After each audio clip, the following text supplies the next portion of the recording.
Baiklah, untuk materi yang pertama saya akan menjelaskan mengenai depresi dan rehabilitas ekonomi. Jadi menurut sejarah globalisasi ekonomi, Warston itu membagi kurun waktu globalisasi dalam dua periode, di mana periode yang pertama rentang waktu tahun 1450 sampai saat ini. Jadi pada periode itu dia menyebutnya sebagai siklus hidup kapitalis world economy, di mana diandaikan telah terjadi pembangunan ekonomi yang normal. Namun saat ini sedang masuk dalam episode krisis ekonomi. Jadi yang kedua itu kurun waktu antara 1945 sampai saat ini yang disebut oleh Warston sebagai abad transisi atau Age of Transition, di mana penyebutan istilah tersebut mengacu kepada teori contrastive atau cycle yang membagi dua fenomena ekonomi mulai abad ke-20, yakni fase A, di mana fase A itu antara tahun 1945 sampai tahun 1967 atau sampai 1973 yang menandai perekonomian dalam kondisi puncak atau upswing or economy expansion, di mana yang kedua itu fase B antara 1967 sampai 1973 sampai kini yang menandai perekonomian dalam situasi krisis atau downward swing or economic contraction, di mana periode tersebut mungkin terlihat sangat menyederhanakan, tetapi dengan bekal gambaran tersebut setidaknya sebuah petunjuk awal bisa diberikan. Sesederhananya lewat pendekatan tersebut dapat dibuat skema perjalanan pembangunan ekonomi dunia itu secara lebih jernih dengan bukti-bukti empirisnya. Masih dengan materi depresi dan rehabilitas ekonomi, dampak kolonisme terhadap negara jajahan. Kolonisme membelah dunia menjadi negara maju dan negara terbelakang, di mana negara-negara seperti India, Peru, dan komunitas Prusmen itu dijadikan pemasok sumber daya murah. Negara-negara ini mengalami kemunduran ekonomi dan politik setelah dijajah, meskipun sebelumnya mampu mencukupi kebutuhan penduduknya. Eksploitasi terjadi melalui upah rendah dan harga beli bahan mentah yang murah oleh negara-negara penjajah. Sistem ini masih terasa hingga hari ini dalam bentuk neokolonialisme ekonomi seperti ketergantungan utang dan perdagangan tak seimbang. Kolonialisme membuat dunia menjadi dua bagian, yaitu negara maju dan juga negara terbelakang, di mana menjadikan negara jajahan sebagai pemasok sumber daya dengan harga yang murah. Nah, eksploitasi ekonomi ini disebabkan karena harga upah yang rendah dan juga harga beli bahan mentah yang murah oleh negara penjajah. Hal ini dapat menyebabkan kerusakan lingkungan, deindustrial, dan juga ketergantungan ekonomi jangka panjang. Merkantilisme adalah sebuah sistem ekonomi yang menekankan pada peningkatan ekspor demi menjaga neraca perdagangan yang bernilai positif. Nah, merkantilisme sendiri berlandaskan pada semboyan gold, dan juga glory, di mana hal ini mencerminkan pada motivasi agama, kekayaan, dan juga kejayaan pada ekspansi kolonial dan juga perdagangan. Selanjutnya, ciri khas dan juga jenis kebijakan yang diterapkan pada sistem ekonomi merkantilisme. Nah, ciri khas yang pertama yaitu persepsi statis pada pertumbuhan ekonomi. Dalam hal ini, jenis kebijakan yang digunakan yaitu semua kegiatan ekonomi diputuskan pada tujuan politis tunggal. Nah, di mana untuk memperkuat negara kebangsaan yang baru timbul. Dalam hal ini di bawah kekuasaan raja. Nah, ciri khas yang kedua yaitu doktrin power state. Nah, jenis kebijakan yang digunakan yaitu pemupukan aset untuk membiayai militer darat dan juga mengembangkan teritorial di Eropa. Ciri khas yang ketiga yaitu regulasi pada kegiatan ekonomi. Jenis kebijakan yang digunakan yaitu pengembangan angkatan laut untuk mengembangkan teritorial di seberang lautan di Eropa. Ciri khas selanjutnya ada restriksi dalam perdagangan logam mulia. Nah, dalam ciri khas ini, kebijakan yang diambil yaitu regulasi dalam kegiatan pelayaran dan juga armada maritim. Ciri khas selanjutnya ada monopoli dalam perdagangan. Nah, dalam ciri khas ini, kebijakan yang diambil yaitu pengembangan wilayah kolonial untuk kepentingan pemerintah metropolitan. Ciri khas selanjutnya ada regulasi dalam pelayaran. Nah, kebijakan yang diambil yaitu monopoli dan juga regulasi dalam kegiatan perdagangan, restriksi perdagangan logam mulia. Nah, ciri khas yang terakhir ada pengembangan wilayah teritorial di kolonial. Nah, dalam hal ini kebijakan yang diambil yaitu perizinan untuk melaksanakan profesi dan juga pengembangan pada keahlian teknis maupun ekonomi. Selanjutnya yaitu relasi siklus ekonomi dan perang di berbagai dunia. Seperti yang terlihat di tabel di samping, siklus ekonomi itu berlangsung menjadi 4 musim. Spring atau ekspansi, summer atau resesi, autumn atau plateau, dan winter atau depresi. Berdasarkan teori gelombang panjang kontratif atau key wave, perubahan siklus ekonomi sering berkaitan dengan terjadinya perang besar. Sejak abad ke-18, siklus ini mencerminkan pola pertumbuhan hingga krisis ekonomi dunia. Setelah Perang Dunia Kedua, Amerika Serikat memimpin rekonstruksi ekonomi global melalui program seperti Marshall Aid dan pembentukan lembaga internasional seperti IMF, World Bank, dan PBB. Selanjutnya yaitu sejarah sistem perdagangan dunia dari tahun 1500 sampai sekarang seperti yang terlihat di tabel. Pada tahun 1500 sampai 1750 atau disebut dengan era merkantilisme, negara mengatur ketat perdagangan, memonopoli usaha, membatasi perdagangan internasional, dan berfokus mengumpulkan emas. Di tahun 1815 sampai 1914, yaitu di era liberalisme perdagangan bebas berkembang, keterbukaan arus barang, modal, dan tenaga kerja itu meningkat, yang didukung dengan sektor jasa. Di tahun 1918 hingga 1941 atau era fragmentasi, krisis ekonomi 1930-an menyebabkan proteksionisme, pembatasan devisa dan perdagangan, serta kebijakan Begleiter-Teilnehmboard. Selanjutnya yaitu pada tahun 1945 sampai 1954 atau setelah Perang Dunia Kedua. Sistem perdagangan dunia mengalami perkembangan positif dan negatif. Perkembangan positif mencakup pengurangan proteksionisme melalui GATT, pembentukan sistem moneter internasional melalui IMF, dukungan rekonstruksi oleh Bank Dunia, serta bantuan luar negeri untuk negara berkembang. Sebaliknya, perkembangan negatif terjadi akibat persaingan ideologi dan ekonomi antara dunia Marxis dan non-Marxis, serta ketegangan antara negara maju dan negara berkembang.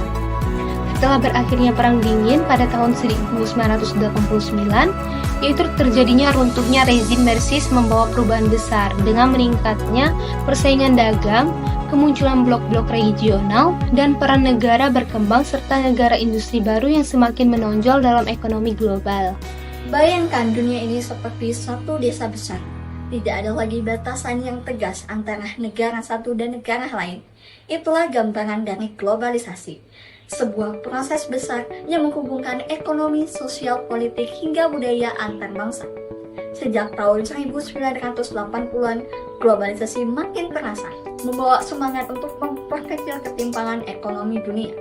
Caranya dengan memperjuangkan perdagangan bebas dan membongkar hambatan seperti kuota, lisensi, dan proteksionisme yang selama ini membatasi aliran barang dan jasa. Di sisi lain, ada yang menyebut globalisasi dengan tangan terbuka. Mereka percaya dunia tanpa sekat akan menciptakan efisiensi, mempererat pertumbuhan ekonomi, dan membuka pintu-pintu akses ke sumber daya global. Bagi mereka, pasar bebas bukan hanya peluang, tapi juga kunci menuju masa depan yang lebih makmur dan juga dinamis. Namun, tidak semua orang melihat globalisasi sebagai pilihan. Menurut Osman dan Singh, globalisasi adalah keniscayaan. Dunia sudah berubah. Batas-batas negara makin kabur, dan ekonomi global bergerak tanpa mengenal tembok ataupun pagar. Maka, tugas kita bukan lagi bertanya apakah mau ikut, melainkan bagaimana kita beradaptasi dalam dunia tanpa batas. Globalisasi sering dianggap membawa kemajuan, tetapi tidak semua negara merasakan manfaat yang sama. Banyak yang mengkritik bahwa globalisasi sebenarnya dirancang oleh negara-negara maju untuk menguasai arus perdagangan dan juga modal dunia. Negara-negara berkembang lebih sering dijadikan sebagai pasar konsumsi dan penyedia bahan mentah, tanpa banyak mendapatkan keuntungan. Akibatnya, jurang kesenjangan antara negara kaya dan negara miskin semakin melebar, memperkuat ketidakadilan global. Globalisasi menghubungkan dunia, tapi tidak semua negara siap menghadapinya. Banyak negara berkembang justru terjebak dalam ketergantungan pada negara maju dan lembaga internasional seperti IMF. Akibatnya, terjadi arus balik modal, krisis ekonomi, utang yang membengkak, dan pendapatan per kapita yang menurun. Globalisasi bukan hanya membuka peluang, tapi juga memperlebar kesenjangan. Jika kita lihat data dari berbagai wilayah dunia, terlihat pola yang jelas. Wilayah dengan pendapatan rendah dan tingkat pendidikan yang juga rendah, seperti Afrika Sub-Sahara, memiliki tingkat kematian bayi yang tinggi dan harapan hidup yang rendah. Sementara itu, wilayah dengan struktur ekonomi yang kuat seperti Eropa Timur dan Asia Tengah menunjukkan capaian spesifikasi yang jauh lebih baik. Hal ini membuktikan bahwa kekuatan ekonomi sangat berpengaruh terhadap kualitas hidup masyarakat. Globalisasi mempererat pengubahan ini, namun juga memperjelas ketimpangan yang terjadi. Setelah memahami pengaruh globalisasi secara umum, mari fokus pada dampaknya terhadap perdagangan dunia. Negara seperti China, India, Korea Selatan, dan Singapura berhasil memanfaatkan globalisasi melalui keterlibatan aktif dalam perdagangan internasional dan kemampuan menarik investasi asing. Sebaliknya, sekitar 75 negara berkembang dan ex-blok timur justru tertinggal, memperlebar kesenjangan yang ada. Penyebab utama keterpurukan ini meliputi kelemahan infrastruktur, kebijakan ekonomi yang kurang tepat, institusi pemerintahan yang lemah, dan proteksionisme yang menghambat akses perdagangan global. Keberhasilan dalam perdagangan global sangat bergantung pada kesiapan internal setiap negara.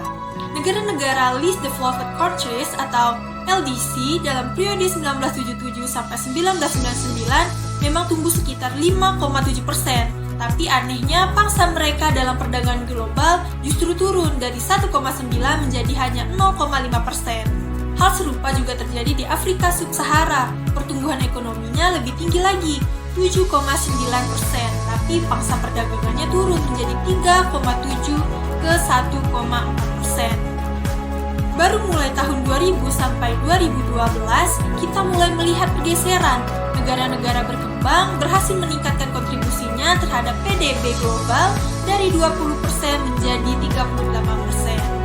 Jadi, pertumbuhan ekonomi saja tidak cukup. Kalau struktur perdagangan globalnya masih berat sebelah, negara-negara miskin tetap akan tertinggal meskipun ekonominya bertumbuh. Setelah melihat kontribusi negara berkembang terhadap PDB global, sekarang kita bahas ketimpangan global dalam perdagangan. Pada 1990-an, perdagangan dunia tumbuh pesat, 6,8% per tahun. Bahkan negara berkembang tumbuh lebih cepat, namun pertumbuhan ini tidak merata. Contohnya ekspor non-migas Afrika Sub-Sahara hanya 69 miliar dolar, padahal potensinya mencapai 161 miliar dolar.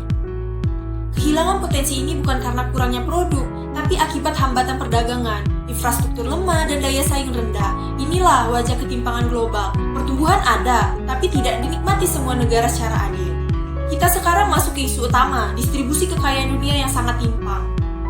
Sebanyak 20% negara terkaya menguasai 80% kekayaan dunia, sementara 60% populasi dunia hanya mendapatkan kurang dari 3%. Contohnya pada tahun 2008, Amerika Serikat hanya 4,5% populasi dunia, menguasai 23,44% PDB global.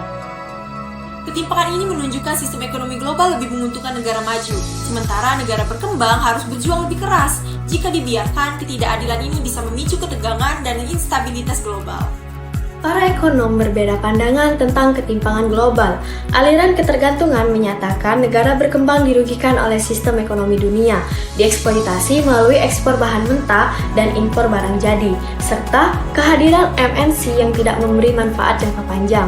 Sebaliknya, ekonom klasik atau neoklasik menganggap keterbelakangan disebabkan oleh kebijakan domestik dan struktur sosial internal, serta percaya bahwa keterlibatan asing justru meningkatkan efisiensi dan kompetensi.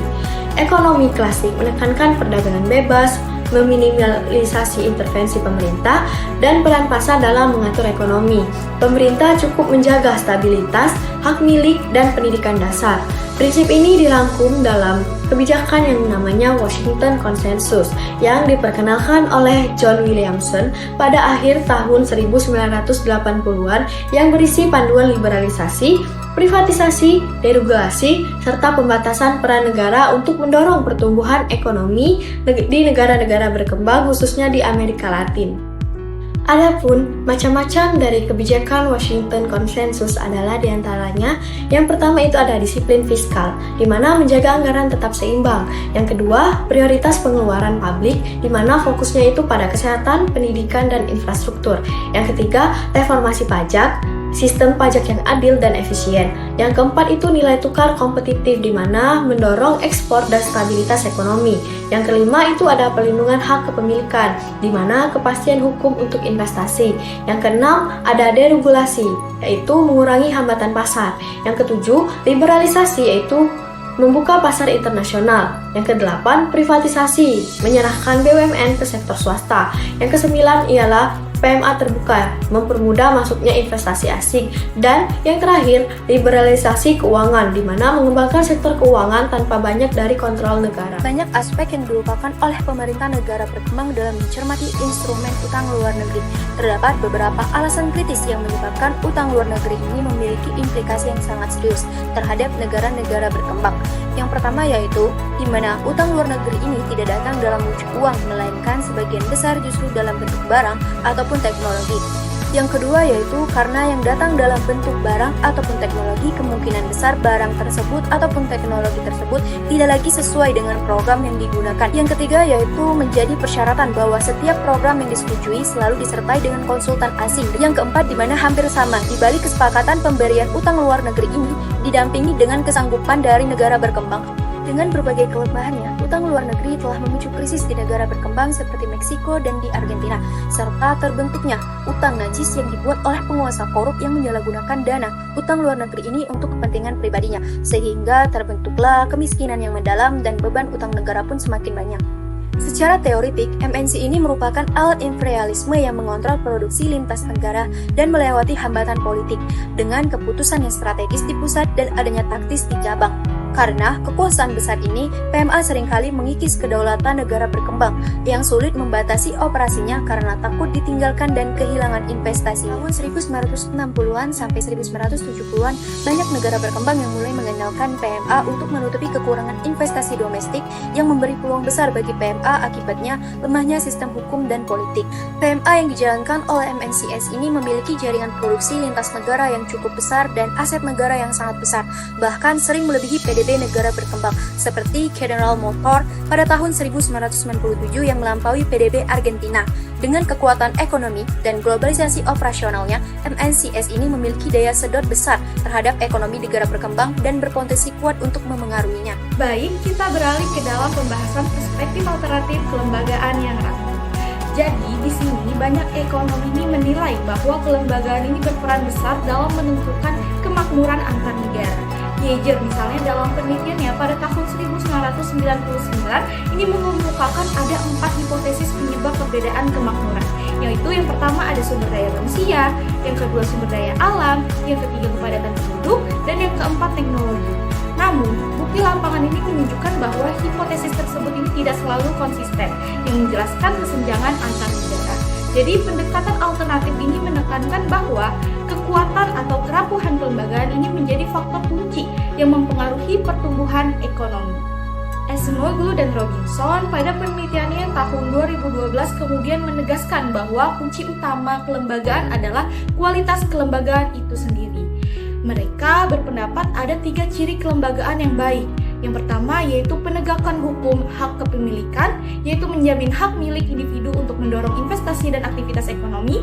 Yang kedua, pembatasan kekuasaan politis elit dan membatasi kekuasaan agar tidak terjadi penyalahgunaan keuntungan pribadi, serta pemberian kesempatan ekonomi yang sama untuk semua warga, memberikan akses setara bagi semua orang untuk berpartisipasi dalam ekonomi dan meningkatkan kapasitas diri. Secara lebih eksplisit, dalam pendapatan yang dikemukakan oleh Acemoglu dan Robinson pada tahun 2012 menyebutkan bahwa kelembagaan ini merupakan sumber terpenting yang menentukan suatu negara atau bangsa gagal atau maju perekonomiannya.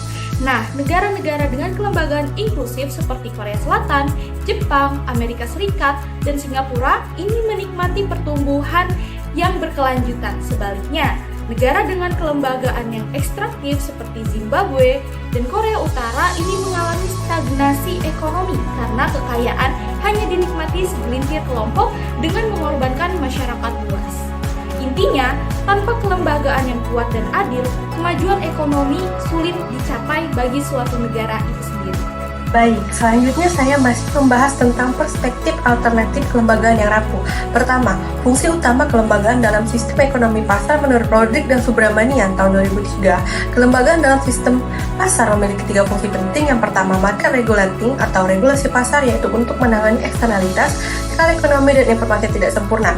Yang kedua, market stabilizing atau stabilisasi pasar, yaitu berfungsi untuk menjaga kestabilan makroekonomi seperti menekan inflasi dan menghindari krisis keuangan. Dan yang yang ketiga, market legitimizing atau legitimasi pasar, yaitu untuk menciptakan keadaan sosial dan proteksi melalui kebijakan seperti jaminan sosial, sistem pensiun, dan manajemen konflik. Kemudian, determinan tingkat pendapatan menurut Rodrik dan Subramanian tahun 2003. Yang pertama, kondisi geografis, yaitu iklim, akses laut, dan kesuburan tanah mempengaruhi produktivitas dan kualitas kelembagaan. Yang kedua, kelembagaan, yaitu kelembagaan kuat meningkatkan investasi, kelembagaan lemah memicu korupsi dan ketimpangan. Yang ketiga, integrasi pasar, yaitu integrasi perdagangan mendorong pertumbuhan tapi bergantung pada kekuatan kelembagaan. Yang keempat, tingkat pendapatan atau income level, yaitu pendapatan tinggi lebih ditentukan oleh kualitas kelembagaan daripada sumber daya alam. Kemudian, kelembagaan dan hubungannya dengan informasi, transaksi, dan pembangunan menurut Williamson tahun 1997. Tantangan utama dalam sistem ekonomi adalah ketidaksempurnaan informasi yang meningkatkan biaya transaksi dan menghambat aktivitas ekonomi. Kelembagaan yang kuat mengurangi biaya ini lewat aturan yang jelas, transparansi, dan penegakan hukum, serta membangun kepercayaan pasar, mendorong investasi dan inovasi. Di negara berkembang, kelembagaan yang lemah membuat potensi ekonomi banyak terbuang. Dan yang terakhir, menurut Ihsan tahun 2000, tentang peran kelembagaan dalam pembangunan ekonomi. Yang pertama, kelembagaan mengatasi kegagalan pasar. Kelembagaan menciptakan aturan untuk memperbaiki ketidakseimbangan dan inefisiensi pasar. Yang kedua, kelembagaan menekan biaya transaksi, yaitu kelembagaan menyediakan mekanisme yang memperjelas hak, mengurangi ketidakpastian, dan menurunkan biaya transaksi. Dan yang ketiga, kelembagaan menjaga keadilan pasar. Kelembagaan memastikan distribusi manfaat ekonomi yang lebih adil melalui penegakan hukum dan regulasi.